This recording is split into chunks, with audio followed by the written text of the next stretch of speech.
Well, welcome to the fifth lecture in this series on risk. So far we've been considering risk very much in the contemporary world, something that's quantified and managed and preferably avoided. But in earlier worlds, what happened then, long before we had the blessings of risk audits and risk assessments and all those things? How was risk viewed in past societies? Well, to discuss, the title is Risk and Humanities. We're delighted to have an internationally distinguished scholar who actually works just across the road or just across the car park, depending on where she is, from this lecture hall. Professor Mary Beard's Professor of Classics here at Cambridge. She studied here and went to lecture at King's College London before coming back here in 1984. She's the classics editor of the Times Literary Supplement.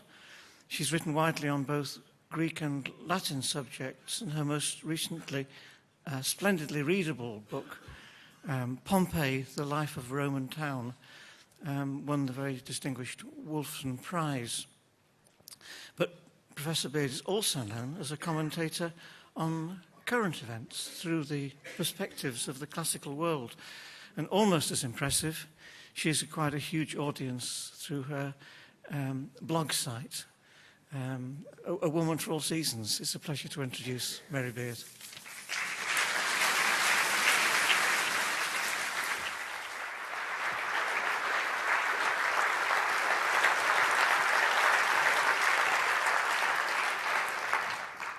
Thank you very much, Master. I must say, I've followed this series of lectures and come increasingly to the conclusion that I'm a real risk simpleton.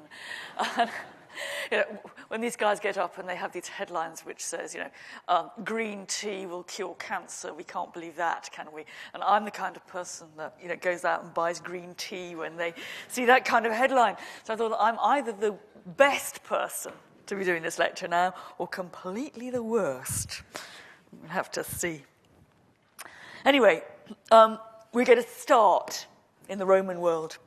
And this scene on the screen is, I think, the emblem for the lecture. What it shows is two Roman guys playing some sort of game of chance.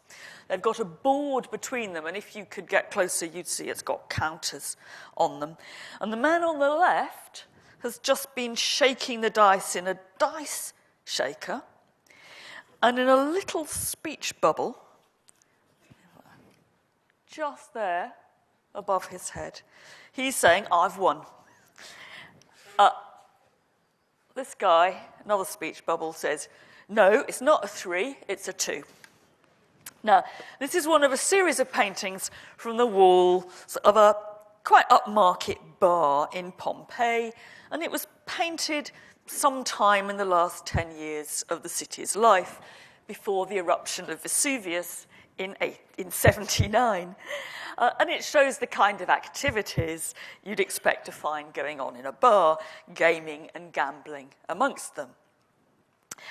The kind of activities that old-fashioned Roman Puritans, who saw a very obvious connection between alcohol, sex, and dice games, were very keen on deploring.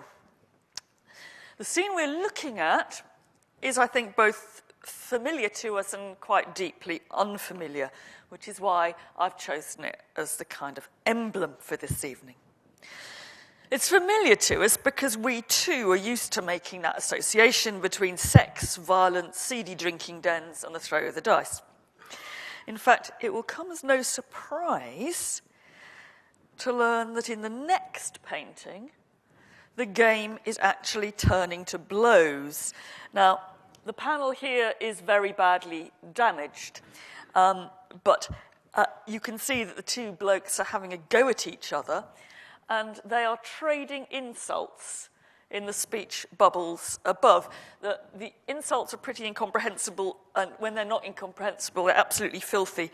And I couldn't possibly repeat them now, but will tell anybody who asks me afterwards what they say. But meanwhile, almost completely lost, is the figure of the long-suffering landlord on the right, or alternatively, the hard-nosed supremo of the drinking and gambling den, I suppose. And his speech bubble says, "If you want to go fight, boys, get outside." But if we think a bit harder, if we scratch the surface of that scene, metaphorically in any way, we find a much less familiar world here of danger, chance, uncertainty, and what we, but not they, would call risk. And it's the principles of that world that I want to explore tonight. No gamblers in ancient Rome, remember, whatever their rough and ready common sense, would ever have formally conceptualized what is to us a very simple idea, that a six-sided dice had an equal 1 in 6 chance of landing on each of its 6 sides. In fact, you might say, in parenthesis, the fact that some Roman dice are so badly made, it might have meant they didn't actually have an equal chance, but some of them were good. And of course, and this kind of, I think, sits over you whenever you visit the Vesuvian sites, when this pair left the bar and they saw their local friendly mountain puffing out smoke from its crater, they certainly would not have engaged in our kind of calculations of disaster planning. They might not even have sniffed any danger at all. The best we can hope for these guys, if they were alive and if they were real, is that when the eruption really did come, they got out quick. So what I'm going to be doing in this lecture is looking at how the men and women in the ancient world, and I have to say it's mostly the men, saw, represented and understood the uncertainties and the dangers of their lives. I'm also going to be trying to ask a little about what it was they were anxious and uncertain about. I have in my mind a sort of trying to see if you could map of Roman worries I'm going to be thinking about. Because we certainly shouldn't assume that the same kind of things that worry us worried them. And I'm going to be concentrating on the world of the Roman Empire from roughly the 1st to the 4th centuries AD. And as far as I can, I'm going to be concentrating on the ordinary people, certainly not the world of elite philosophers.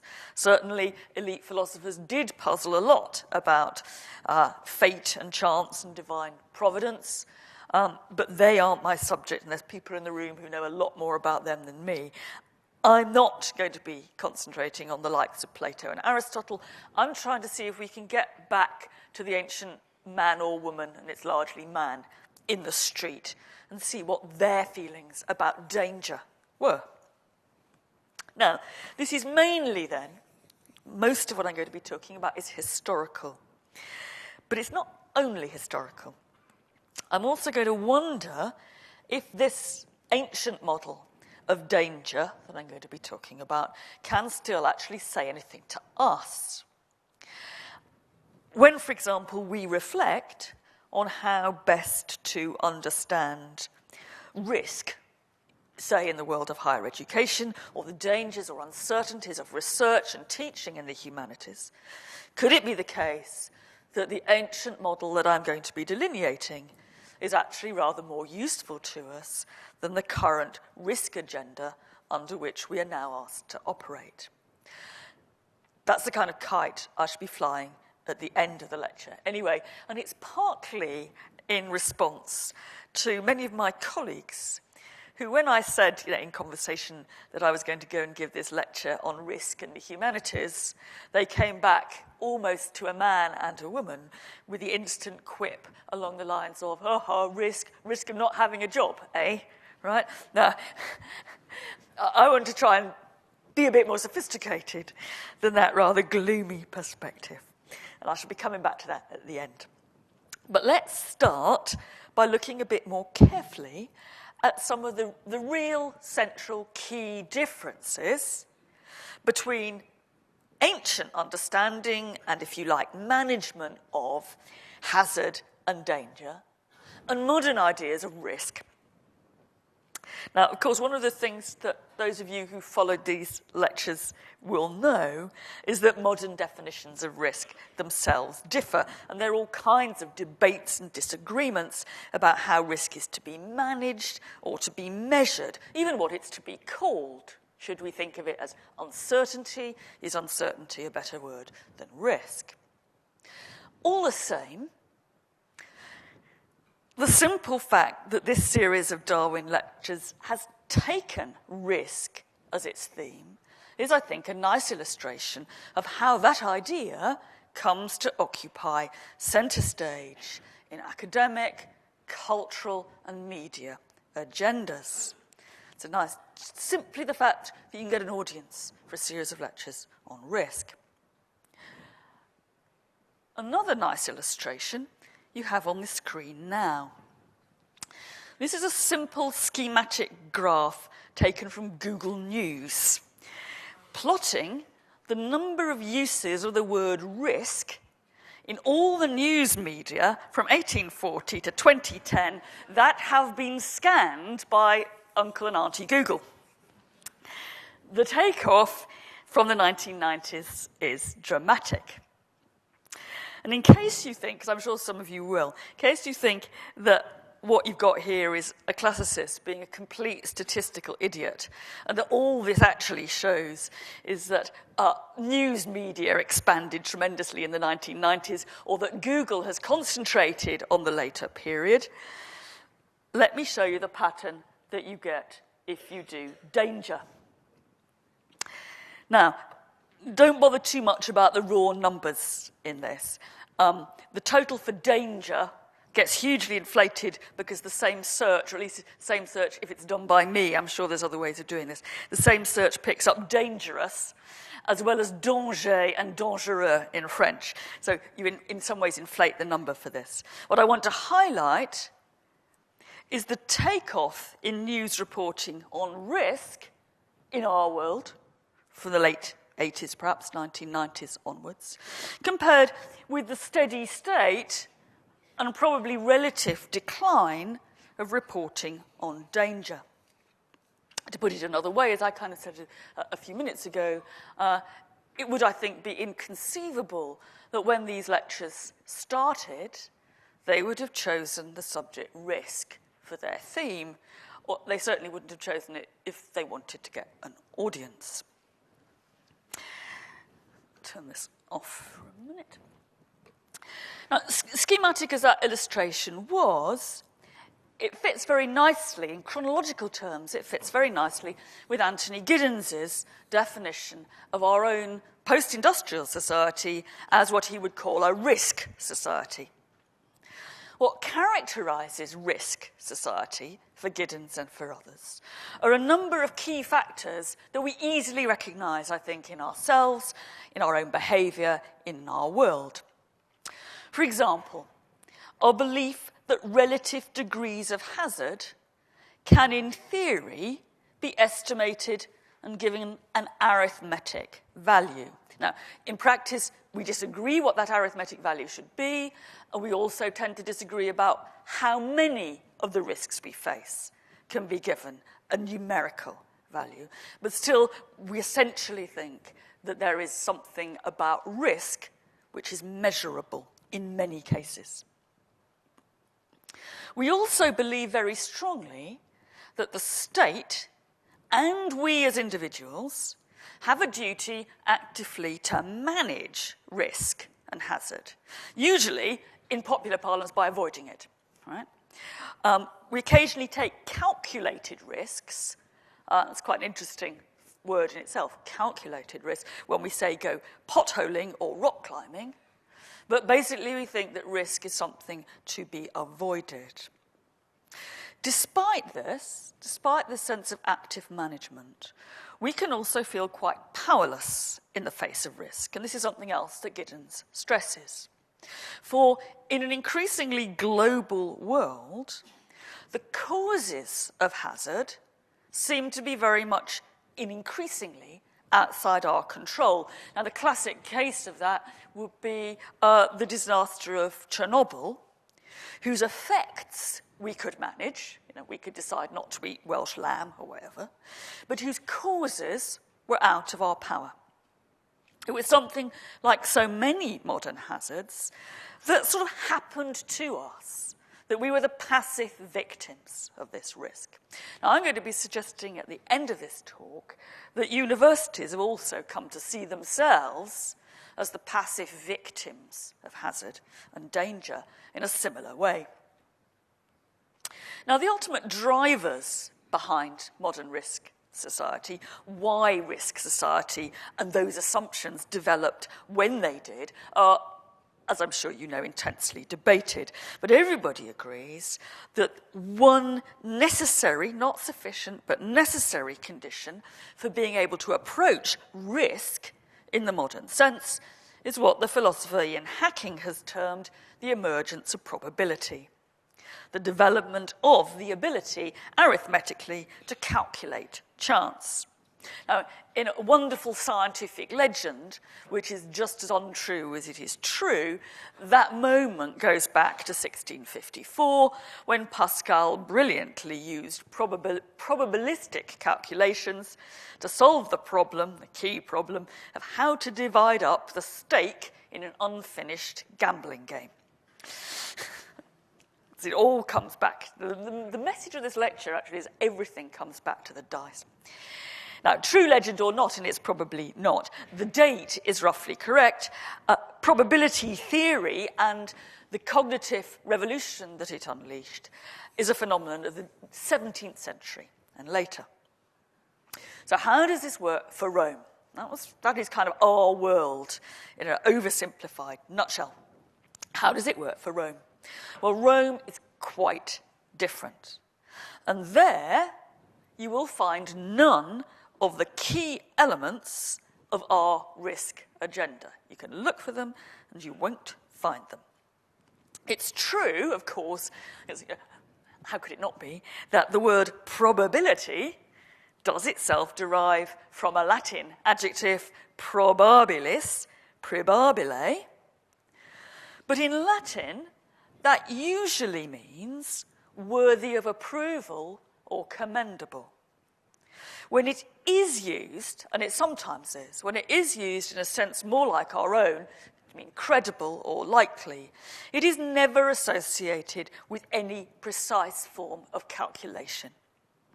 The closest that you come to that in Rome, and frankly it isn't very close, is in a discussion by the first century orator and polymath Cicero. It's a discussion of playing the knuckle bones, which were an alternative form of dice made out of animal ankle bones with just 4 numbered sides. Cicero is talking about the so-called Venus throw. That's the prize result when you throw 4 knuckle bones on the floor and each one produces a different number. And he says that if you made 100 throws, you wouldn't get 100 Venus throws simply by chance, which does show some practical experience and observation of dicing. No, you don't. But it's a very long way from any calculation of probability. And so, too, as I said, my dicers sitting in their bar at Pompeii, arguing about whether it was a 3 or a 2, could not possibly have seen that argument in the terms of probability that we use. As for the idea, the other big idea that marks modern states, that is the idea of the responsibility that we all have for the management of risk, I need only tell you one story about a man called Ignatius Rufus, who during the reign of the first emperor Augustus, at the very end of the 1st century BC, used 60 of his own slaves to act as Rome's very first fire brigade. To us, that seems a classic instance of simple but sensible risk management, not to say a kind of Lord Shaftesbury-esque sort of version of social improvement. So you'll say, was Ignatius Rufus honoured and rewarded for this initiative? I'm afraid he wasn't. The answer is he was executed. his actions were treated as a means of currying favour with the rabble. It was a sign that he was aiming at power, and so a threat to the emperor himself, and he was put to death. Now, he might indeed have been aiming at power, but it shows you, I think, instantly a completely different, inverse view of how the state or the individual should manage risk. So how did the Romans then, if that's what they didn't have, how did they deal with uncertainty, and how can we understand the ways that they did? Well, despite what I've just said, one way recently has been, in a sense, to try, despite all these apparent absences, to try to discern some faint traces in the Roman evidence of what we might call a risk agenda, not wholly dissimilar to our own, even if much less explicit. There's been a series of attempts to recreate what you might call a kind of buried or embedded discourse of risk within apparently very different material in Roman culture. Now, I have to say, I've never found any of this remotely convincing, but I shall later on be looking at one attempt to use Greek and Roman oracles as if they were a at least, rational system of risk management. And you will be able to see whether you believe it any more than I do. But for the most part, in the absence of anything that we can see as a calculation of the probability of danger, let alone a recognizable risk agenda or risk management strategy, we have tended to consign the poor old ordinary Greeks and Romans to a world of utterly unpredictable danger. We have tended to see them as seeing themselves as kind of buffeted by the capricious whim of fate, of chance, or of the gods, with little defence, apart from keeping on the right side of the supernatural powers and crossing your fingers and hoping for the best, or shrugging your shoulders and thinking, just let it come because it's all preordained anyway. Now, part of that is no doubt not wholly wrong. And indeed, ancient philosophers do busy themselves frightfully about making fine distinctions between chance and fate and providence. But I want to argue that actually in this material I'm going to show you, there are clear signs of a much more positive engagement with ideas of uncertainty and danger than that rather gloomy and passive picture suggests. It's not, in other words, that the Romans were really just like us, but somehow they simply lacked our ability to calculate probability or to take sensible risk management activities seriously, and therefore were deeply, deeply disadvantaged. The Romans, I want to say, are operating with an alternative model of what you do about uncertainty and danger. That's to say, if we live, as Giddens would have it, in a risk society, the ancients, I want to argue, were the inhabitants of an aliatory society, and it's going to be the sort of pseudo-technical slogan for how I see ancient culture. An aliatory society is a term that I'm adapting from one of my Oxford friends, Nicholas Purcell, who's done some quite important work on the nature of Roman dicing and gambling, for which, as you'll see, the Latin generic term was alea. So alea, aliatory society. And Purcell has pointed to, quite interestingly, what he sees as an analogy between success and failure with the dice in the ancient world and success and failure economically or more generally. Why Romans loved to gamble, in Purcell's sense, is because gambling was like their life anyway. Life was a lottery. Trade in particular, he argues, for the Romans, with all the hazards that it involved, was not much different from a game of dice. It depended on luck. You either won loads and got rich, or you lost.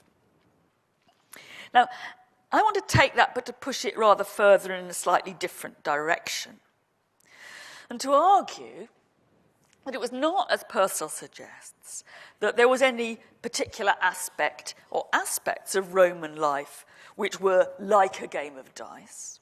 Because I think if you go in that direction, you tend to go back to the rather passive model of the Romans being buffeted by fate that I've just criticised. What I want to argue is that the Romans actively used the imagery of dicing to parade and then, in a sense, to manage uncertainty. They actively constructed other areas of hazard in their lives on the model of dicing, so that the luck of the board game became a way of seeing, classifying, and understanding what in our terms we talk of as risk. Now, this idea of really facing and parading the lot and the dice and the gamble was actually reinforced by a wider symbolic repertoire that really underlies what I'm going to say, but I won't have any time to do more than mention it this evening. But that includes the idea of the personification of luck and good fortune in both the Greek and the Roman worlds as divine figures. And just so you don't miss out, this is a small miniature bronze version of the most famous goddess of Lady Luck in the whole of the ancient world. There are literally thousands of these images of good luck. The Tyche, the goddess of good fortune, particularly associated with the prestige and success of the city of Antioch. So what I'm going to say is that the Romans are managing uncertainty on an aleatory model. Now, that is to say, quite a lot more than simply observing that gaming with dice or knuckle bones, for cash or not, was an actually absolutely central activity across all ranks of Roman society, though that is certainly the case. Roman moralists bang on all the time about what a dreadful thing gambling is. They talk about how it is or should be regulated. They talk about how it is or should be prohibited. It's supposed to be banned, for example, except on certain holidays. There are all kinds of Roman laws which limit your right of redress if you lose money in gambling, and so forth. They bang on about it all the time, about how dreadful it is, and yet gambling and the remains of gambling are everywhere you look throughout the Roman world. I think it's an interesting case, actually, where the classicists tended to get rather taken in by the Roman moral message. Often those things that are banged on about, whether in the ancient or the modern world, are those that are most prevalent within culture. And in some ways, the banging on about them makes them even more visible. You legislate about something that really is in your mind. And you can see, we could spend hours just looking at the remains of Roman gambling. There's thousands upon thousands of dice and knuckle bones are found. And there were once many more. Archaeologists are terribly bad at recognising knuckle bones because they're, after all, just knuckle bones. So you can't tell whether they're a knuckle bone that happens to have come off a dead sheep or whether they were a knuckle bone that was diced with. They recognise dice, but not always knuckle bones. So we got them. We also get actual gaming boards surviving. This is a nice one from Nubia, and it's actually in wood, which is rather rare. Most often we find them scratched on stone. You can find them, for example, carved into the steps of the Forum at Rome. The recent excavation in a Roman military camp on the Red Sea produced no fewer than 20 gaming boards in one military camp. And the archaeologists, I think rather optimistically, thought they'd found the gambling den because a large number of them were found all together in a rather dark, small room. There are also clearly different forms of these boards, which must have been used for different sorts of games. And those games, I have to say, have occupied many, many hours of the highest level scholarly attention, but it has proved impossible satisfactorily to reconstruct the rules. You want to kind of get some idea of what students of ancient gambling do. And it seems to me it's rather like reconstructing the rules of Monopoly, when all you've got is the board, some houses and hotels, and the get-out-of-jail-free card. And how you would start to think what the rules of Monopoly were on that basis, I don't know. So you get some very mad reconstructions. But one of the most instantly recognizable boards is the type that you've got here, and it seems to belong to an ancient version of sort of backgammon played with dice and counters, known as 12-point.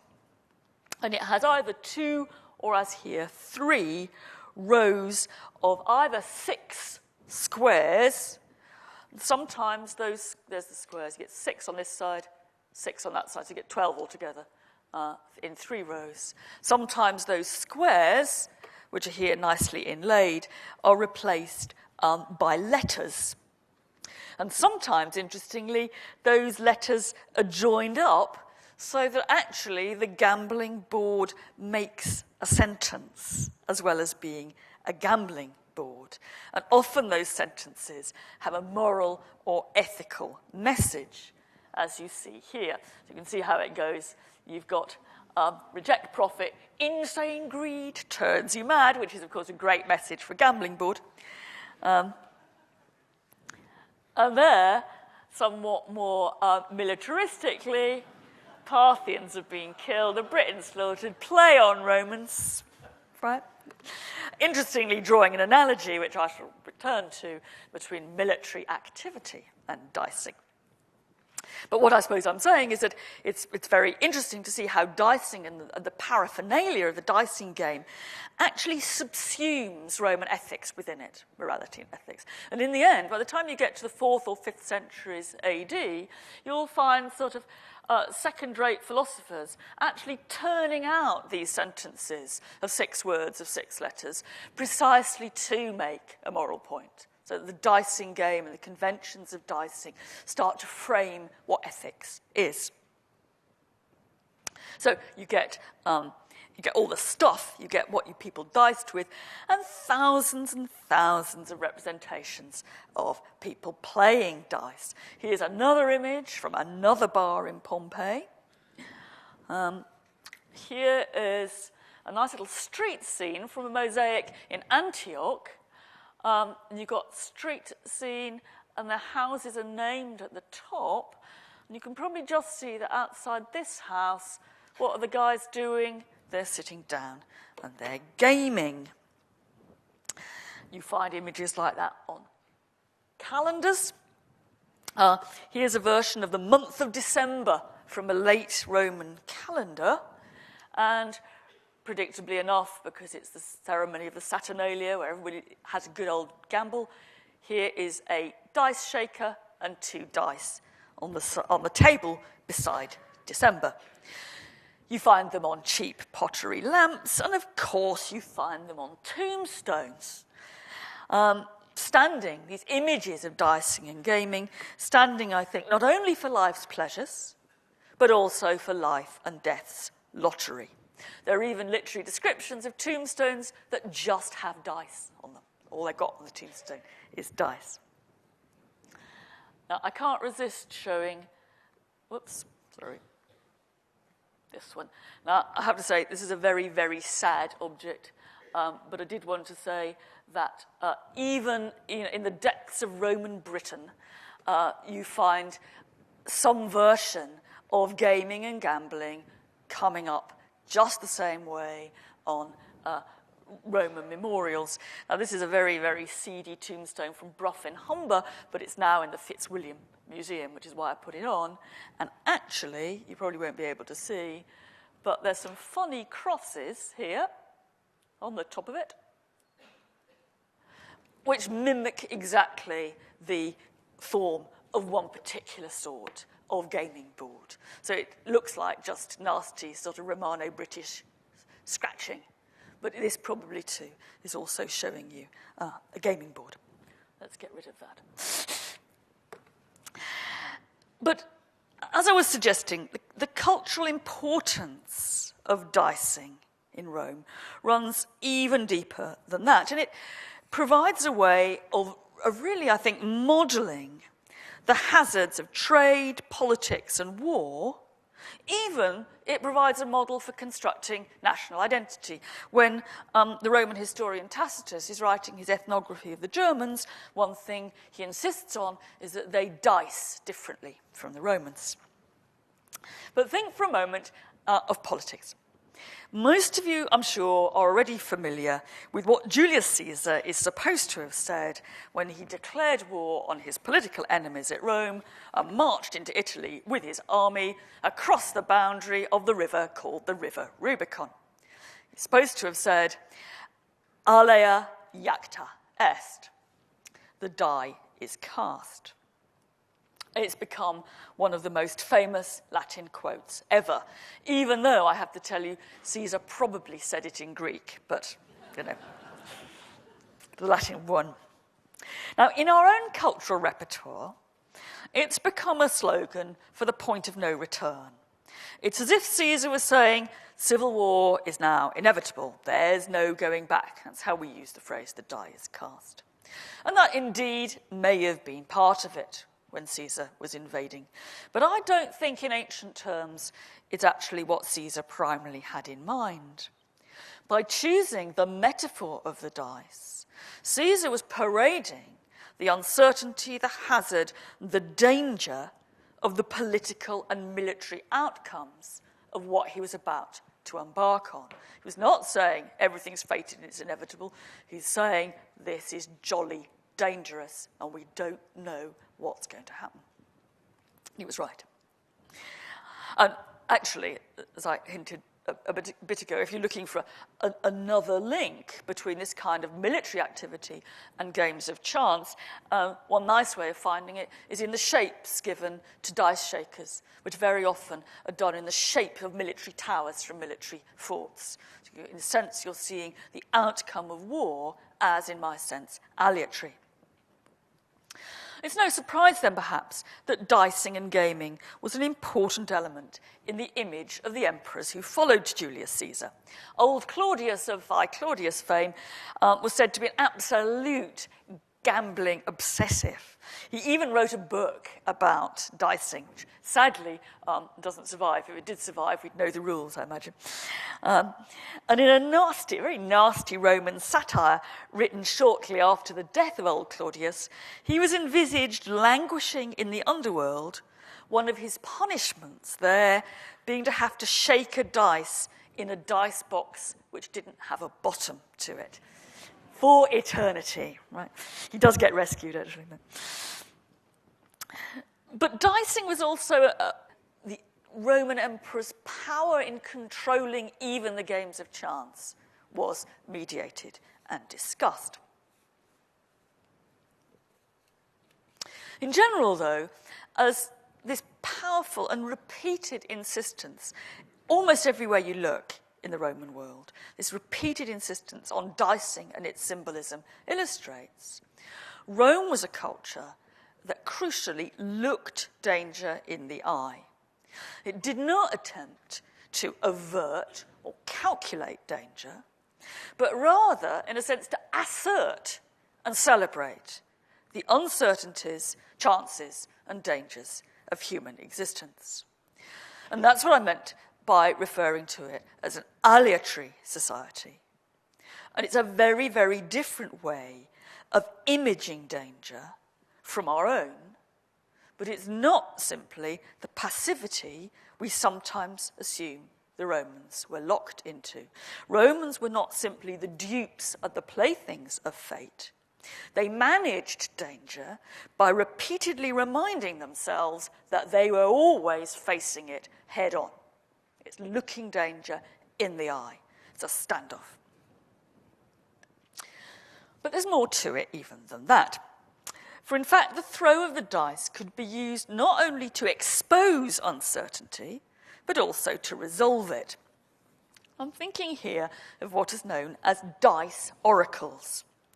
a system whereby the numbers which came up on the throw of the dice or knuckle bones represented, if you decoded them, an answer to a question that was troubling the person who threw the dice.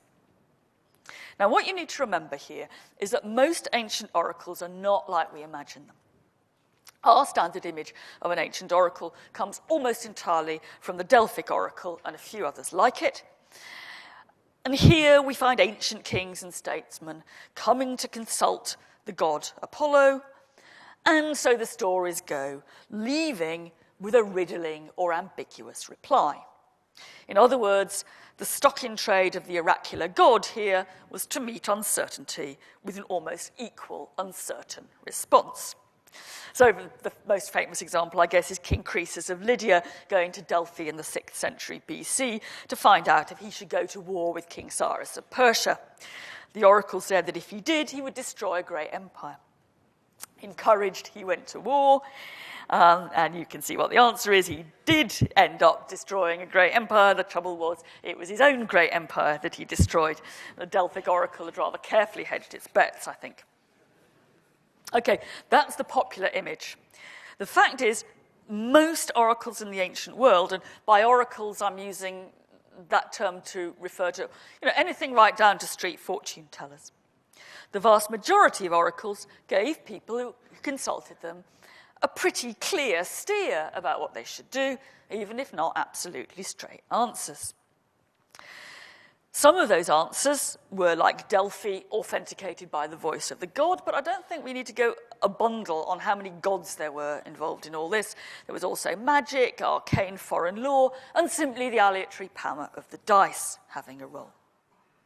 And dice oracles are an interesting case. They're a widespread phenomenon right through the Mediterranean, but they appear in a most strikingly monumental form in some Roman cities in what's now Turkey. If you go to a group of these cities, you'll find a large stone pillar has been erected, let's say in the marketplace, and on this pillar have been inscribed lists of all the possible 56 throws that you can get with 5 knuckle bones and a response to match. Consultation could not have been easier. You go along, you throw your knuckle bones, you look at the numbers, and the answer is on the pillar. Have a look at this one. This is a good one. Happiness. You've got a 6, 6, 4, 4, 3, 3, coming up to 23. If 2 6s... whoops, I put an extra 3 in. Oh dear, I'm not going to get a good happy answer. Take off a 3. If 2 6s are cast and 2 4s and the 5th is a 3, sail wherever you want. You will return home again, having found and done everything according to your wish. You will achieve everything, and thus to buy and trade is happiness. But they weren't all so upbeat. On the gloomier side, a throw of 1 6 4 4 3 warned, "You show no insight at all if you sell now, nor will it be useful," and so on. Now, these inscribed responses are interesting in all kinds of ways. They're interesting about how you think you get the answer from the dice and so forth.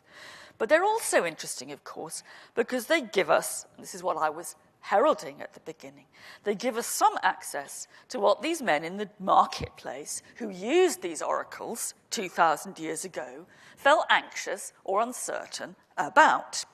And it's this that I want to turn to now. For talking about the parade of uncertainty and hazard, I think is one thing, and it's important. But we also want to know what kind of issues prompted anxiety in the ancient world. Because not every culture, as I said, worries about the same things. And as we've seen repeatedly in this series of lectures, people often worry about things that are not their realist danger. We're much more worried about air travel than car travel. And Mary Douglas has that famous example about the Lele in Zaire who are prey to most appalling tropical diseases but spend their time worrying that they're going to be struck by lightning. And at least Mary Douglas sees that they weren't stupid to worry about that. Now, it turns out, I have to say, a bit sadly, that the dice oracles are not hugely revealing in this respect. Or rather, better, they appear to be serving a rather specific niche market of anxiety in the ancient world. For the majority of the responses on these great pillars that you found in these Turkish towns, the majority of responses seem to reflect anxiety about one area of life only, which is ancient business ventures and trade. Not exclusively so, there are a few responses that refer to illness and to death, but it's mainly economic life that they're talking about. And in a way, of course, that fits with the position of these oracular pillars. They're slap bang in the middle of the commercial area of these little towns.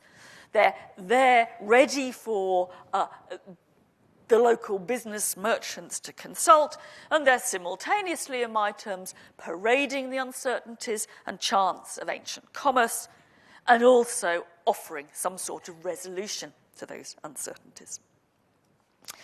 A much more vivid glimpse of more varied concerns, however, is provided by a different set, even more intriguing set of oracular texts, several copies of which are preserved on papyrus, not stone in this case.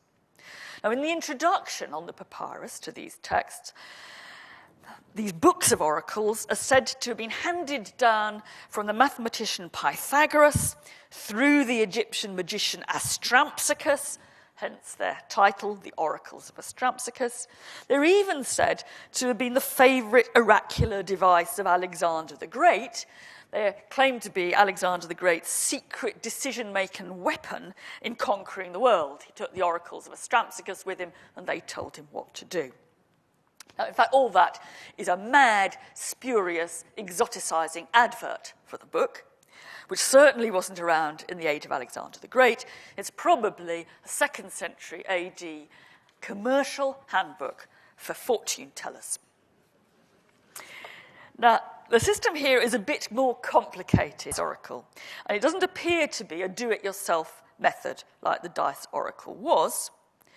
And there's a good deal of obfuscation built into getting an answer out of it, presumably to protect the mystery and therefore the profit of the fortune teller. So what I'm going to do now is to show you, first of all, what a consultation would look like from the outside, and then I'm going to show you how it was done. No dice are involved in this, you'll be pleased to know, for the first time, but we do need an assistant. So we're going to have Dr. Scott is going to come up, and I have to say that this, I should, just to boast, this is the first public consultation of the Oracles of Astrampsychus for several centuries. And you'll see we've already got our oracular book, which we prepared earlier, on the table.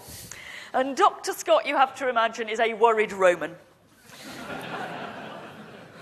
And he needs an answer to his uncertainties. He has come to consult me, the fortune teller, and I point him to a list of problems in my little book. It should be a scroll, but we couldn't manage a scroll, I'm afraid. And I tell him that he's got to choose from the list of problems in there the problem that most closely matches his own. Now, in real life, presumably this was accompanied by a considerable amount of very lengthy mumbo-jumbo, but we're going to kind of cut this to the essentials. So I say to him, "Okay, young man, which is your problem?" Can I have question 100, Mary, please? You can. Right, now, a bit more mumbo-jumbo, and then I say, as magicians have said forever, since time immemorial, think of a number between 1 and 10. Help? 1. More mumbo-jumbo. Okay, more mumbo-jumbo. And I say, right, I've got to get the book, I think. It's got the answers in the back. I say, tell me your number again, young man. 1. Lots of scroll unfurling is now going on. And I finally beam, and I say, I've got good news for you, young man. This is now where you discover what his question was. The oracle says, no, you will not get caught in adultery.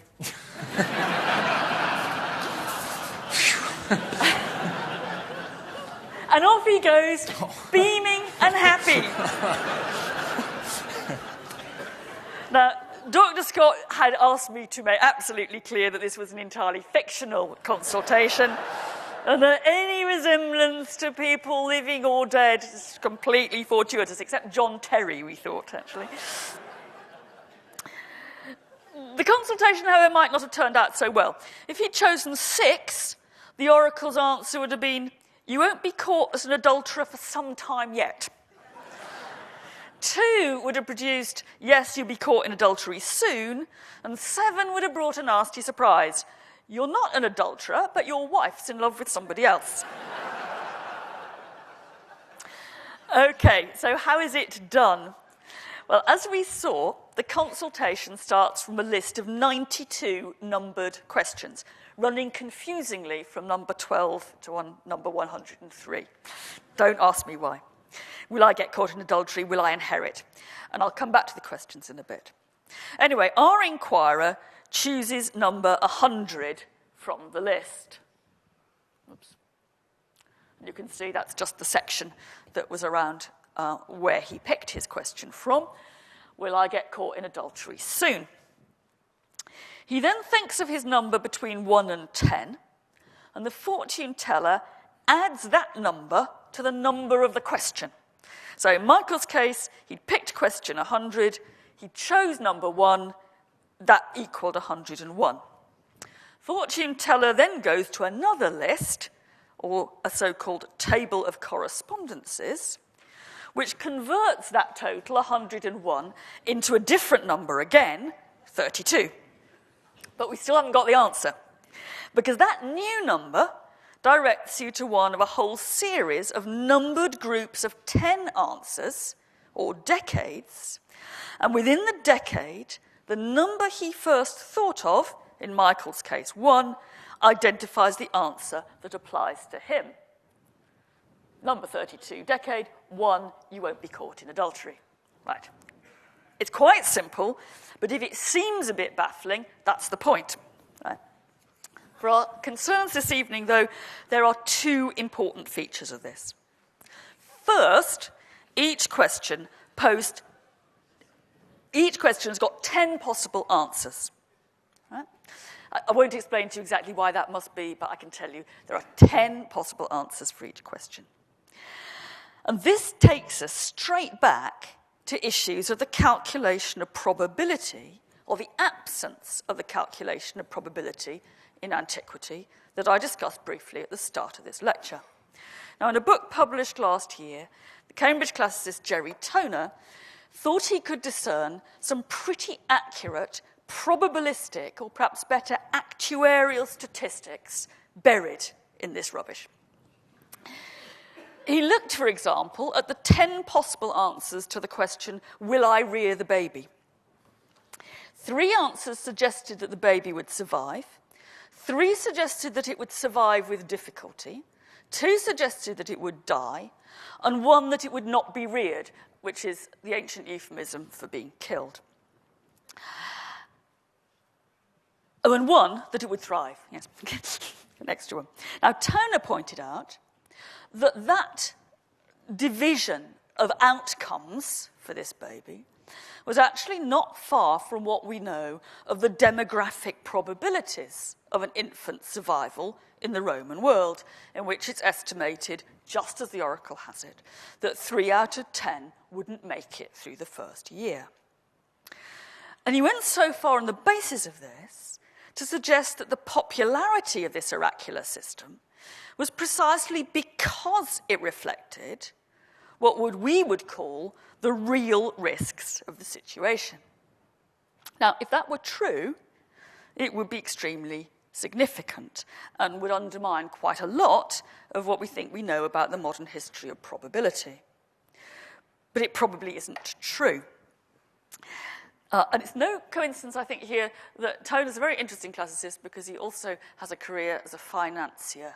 And I think that it's very interesting, it's attempting to bring the risk of finance into the risk of oracles. Because it's certainly true that some distributions of answers do produce a pretty realistic probability, but even more of them don't. Take, for example, the question, am I being poisoned? Where 4 out of 10 answers say yes. Now, you might argue, I suppose, that anyone asking whether they'd been poisoned had a greater than average chance to be an at-risk group of poisoning than others. But even so, 4 out of 10 seems pretty high.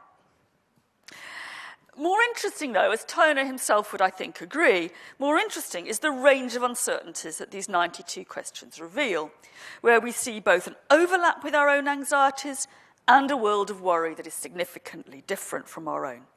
Similar are a whole array of questions about marriage, love affairs, sex, illness, commercial and career success. Is my wife having a baby?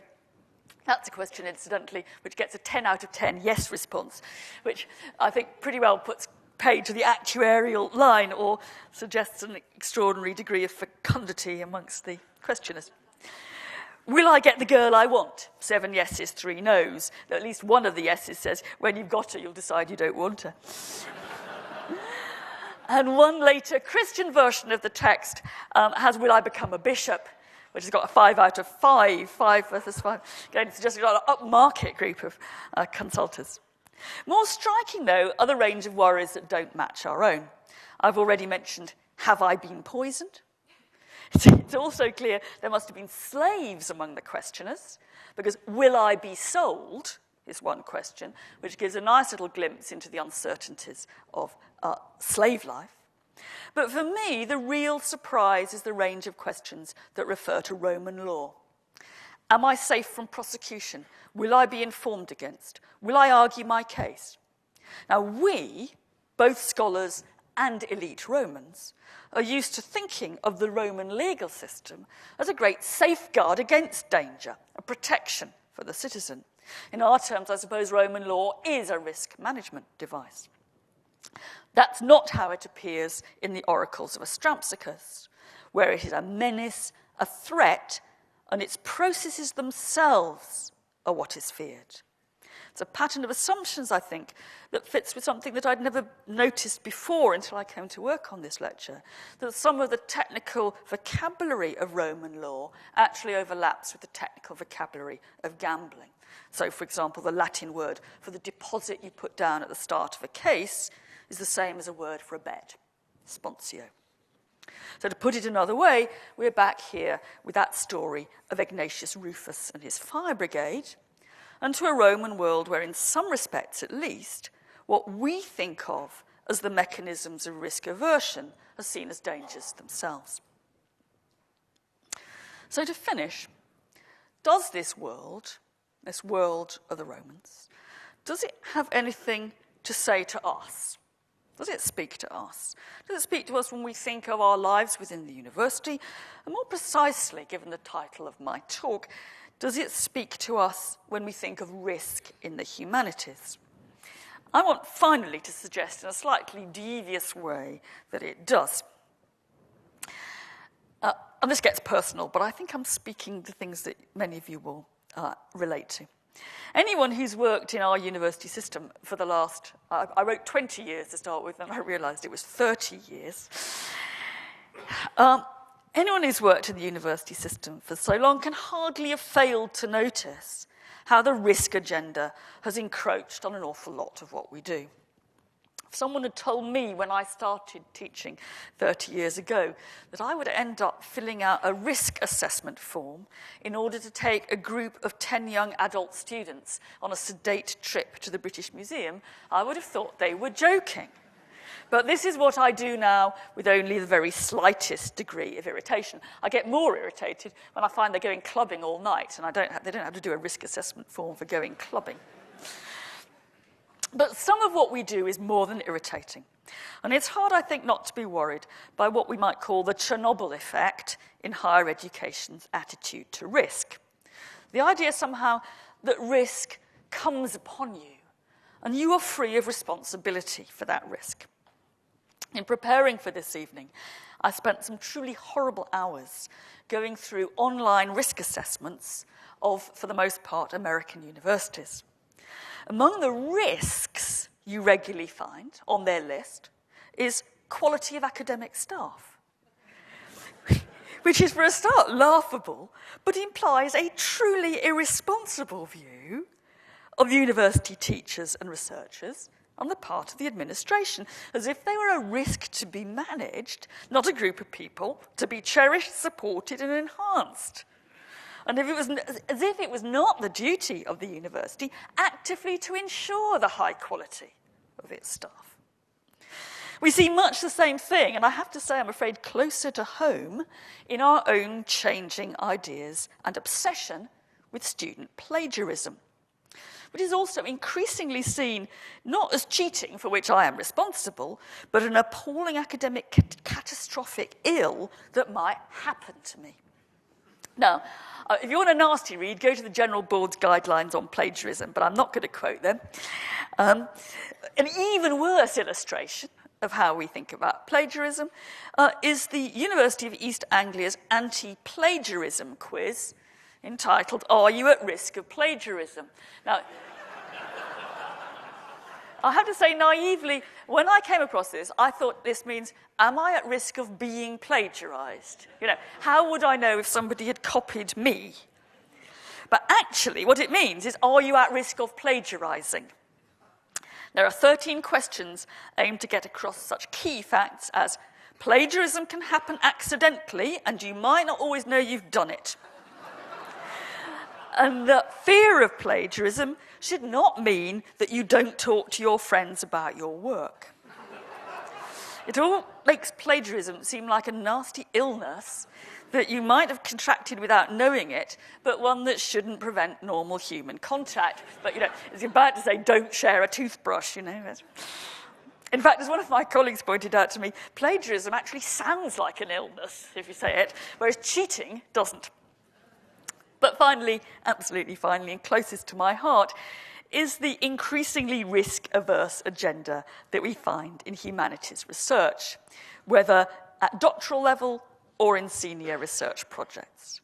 Now, 25 years ago, 30 years ago, in a completely different academic world, potential PhD students applied for what were then British Academy grants simply by writing down their study as Roman history or English. Now our students have to write a whole essay summarising their conclusions before they have done the work. Now, the old system might have seemed cavalier, but I wonder if we got worse results from it. And any more senior scholar in the room who's ever applied for AHRC research money will know all too well that you now have to specify exactly what the outcomes will be and even the timetable week by week towards achieving them. The AHRC has become so risk-averse, frankly, that the only safe and sensible way to get money out of them is to apply for funding the work that you've already done. Then you know you'll have an outcome. Now, we've all come to think of these mechanisms as prudence, perhaps slightly irritating, but the responsible management of public money. And we seem to have forgotten that this is not how research in the humanities is carried out, certainly not how good research is carried out. The basic point is you don't know what you are going to find when you open a book, and you can't, part A, this desire for a timetable, you can't say how long it will take you to read it. It depends on how interesting you make it for yourself. And an awful lot of the best work depends on a very great deal of luck. Indeed, I think what distinguishes successful humanities researchers from less successful ones is, in a part, the fact they're luckier. It's not that they've managed the risks better. So you now see where the Romans come in. I suppose I want to say that libraries are very dangerous places. You find the entirely unexpected there. You never know what you're going to find when you go in, and you get prompted to think all kinds of things that gets you bad publicity or Nobel Prizes or whatever. And I think it seems to be important that we should accept that fact about humanities research, and we should parade and face the danger. Research in humanities, I want to argue, is part of a Roman aliatory culture. It is not properly seen as part of a risk-managed culture. And it is simply dishonest to pretend that it can be risk-managed. So my motto oops, I meant to remind you about these guys before. My motto for closing this lecture is aliat iacta est, because I think that is what we should inscribe on the AHRC's coat of arms. Thank you.